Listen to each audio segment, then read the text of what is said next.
We recently ran a go-to-market diagnostic for a software company based in the US, and what we found was staggering. Most of the marketing team was building their strategy around going after SMBs, and particularly from the manufacturing segment.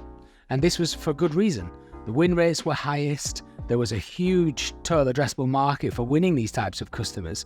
So on the face of it, net new revenue was scaling really predictably. But what we actually found when we started to analyze performance beyond revenue was most of these customers were churning after year one, which created a huge problem for the company in terms of delivering healthy unit economics and a healthy net revenue retention mark. To address this problem, we analyzed what were the customers that had a high lifetime value and that didn't churn after year one. This loyal customer base, the ones that paid the most and stayed the longest, looked completely differently to the ones that were coming from this manufacturing SMB segment. So what we did is we analyzed what was the best fit in terms of the customers that we wanted to build the business around, and we prioritized them in terms of the marketing initiatives and began to transition the go-to-market strategy away from this leaky bucket or this segment that was churning after year one